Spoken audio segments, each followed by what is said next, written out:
সংসদের রীতি জুলাইকে সম্মান জানিয়ে জুলাই যোদ্ধা যারা নিহত হয়েছেন, যারা সবাইকে সম্মান জানিয়ে আমি আর বক্তব্য আরম্ভ করছি। আমি আপনার একটু দৃষ্টি আকর্ষণ করি, মনির স্পিকার, আপনি যখন ছিলেন না এখানে, সংসদ যখন ব্রেকে ছিল, তখন আমাদের বিরোধী দলের মাননীয় কিছু তরুণ সদস্যরা আমাদের গ্যালারিতে যারা ছিল তাদের সাথে তর্কে লিপ্ত হয়েছিলেন। এটা আসলে আমাদের জন্য দুঃখজনক। এটা সংসদের রীতি। মাননীয় স্পিকার, আপনি দেখতে পারবেন, এগুলি রেকর্ডেড আছে, আপনি দেখতে পারবেন। আমি এটাই বলার চেষ্টা করছি, আমি খারাপ বলছি না, আমি বলছি যে আমাদের জুলাই যোদ্ধাদের সাথে ডিল করার জন্য আরো অনেক ধৈর্যের পরিচয় দিতে হবে। আমরা আর কিছুই বলি নাই, আমি আপনাকে খারাপ কিছু বলছি। আমি বলছি যে ওনারা যেহেতু আহত, ওনারা নিহত, they paid the price, we are here, এই কারণে আমাদের সহ্য ক্ষমতা আরো বাড়াতে হবে। আমি এই ব্যাপারে এইটাই বলছি, এর চেয়ে বেশি কিছু বলে নাই। যাক, অনেকগুলি ব্যাপার আসছে। মাননীয় সংসদ সদস্য আক্তার সাহেব আমার নাম নিয়ে বলেছেন, শুধু আমি একটু আনসার করি। কোয়াজাই কনস্টিটিউশনাল ব্যাপারে একটা কথা আসছে, যে আমি বলেছিলাম কোয়াজাই কনস্টিটিউশনাল ব্যাপারটা ছিল। আসলে কোয়াজাই কনস্টিটিউশনাল ব্যাপারটা তো ছিল, এখন নেই। ওটা ছিল বলেই তো কনস্টিটিউশনের কিছু কিছু পার্ট আমরা সে সময় নিয়েছিলাম, মাননীয় স্পিকার। কারণ এই সংবিধান তো বলে নাই যে কোনো দেশ থেকে প্রধানমন্ত্রী ভেঙে গেলে কি করা যাবে। সংবিধানে অনেক গ্যাপ ছিল, যার কারণেই দেখা গিয়েছিল যে সেই সময় শাহাবুদ্দিন সাহেবের ওখানে আমাদের অনেকেই এখানে যারা আছেন ওনারা শপথও নিয়েছেন, কিন্তু পরে আবার শাহাবুদ্দিন সাহেবকে চ্যালেঞ্জ করেছেন, এই পার্লামেন্ট ছেড়ে বয়কট হয়েছেন। তো এই ব্যাপারগুলি তো ছিল। আমরা তো সেই সময় এই জিনিসটাকে ম্যানেজ করার জন্য একটা সিচুয়েশন ক্রিয়েট করতে চেয়েছিলাম। আরেকটা কথা আসে, সংস্কার, আমার সময় অনেক অল্প, মাননীয় স্পিকার, কথা তো অনেক চলে আসছে। আপনার হুইপ আপনাকে এক মিনিট সময় বাড়িয়ে দিয়েছে। সংস্কার আর সংশোধন, এই দুইটা কথা নিয়ে খুব আলাপ হচ্ছে, মাননীয় স্পিকার।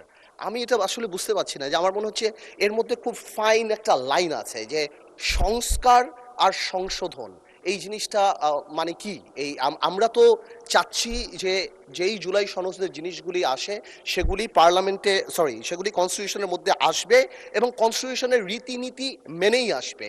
এর বাইরে তো আমরা কিছু যাচ্ছি না।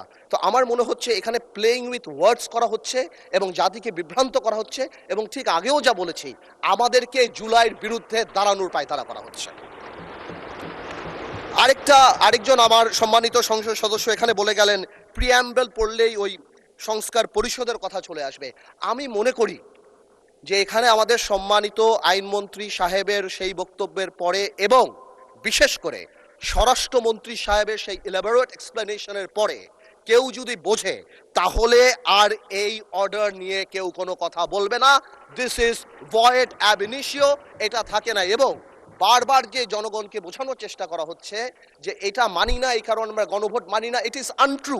আমরা গণভোট মানি বিকজ আমরা জনগণের ক্ষমতায়নে বিশ্বাস করি, আমরা গণভোট মানি, আর এই কারণেই আমরা হ্যাঁ ভোট দিয়েছি, এবং আমাদের সংসদ নেতাও হ্যাঁ ভোটের পক্ষে কথা বলেছে। আমরা যদিও এটা বাইরে থেকে আসছে তাও বলি, আসলে মাঝে থেকে একটা গল্প বলি, সময় এক মিনিট বাড়াই দেবে, তাও একটা গল্প বলি, যে শপথের কথা বলছে, এই গল্পটা আসলে বলা ইম্পর্টেন্ট। স্পিকার, একটা আইন ছিল, আইনটা হলো অতিথি পাখি মারিলে 10 বছর কারাদণ্ড। একজন এক বাড়ির মুরগি আরেক বাড়িতে চলে গেছে, ওই লোক জবাই করে খেয়ে ফেলছে। এখন এই লোক মামলা করছে যে এর 10 বছর জেল হইতে হবে, কারণ মুরগিও পাখি আর অন্যের বাড়ি অতিথি। তো কেউ যদি আইন না বোঝে, তাদেরকে বারবার বুঝে আমাদের আর লাভ নাই। মাননীয় স্পিকার, বারবার বলেই যাচ্ছি, this is void ab initio. We respect referendum, এই কারণে আমরা আসছি। এটাকে ইমোশনাল কালার দিয়ে বাংলাদেশকে এমন ভাবে দাঁড় করানো হচ্ছে যে আমরা জুলাই চাই না, আমরা জুলাইয়ের বিরুদ্ধে। ওনারাই একমাত্র জুলাইয়ের টেন্ডার নিয়েছেন, ওনারাই টেন্ডার সাবমিট করছেন। This is so unfair. মাননীয় স্পিকার, আমি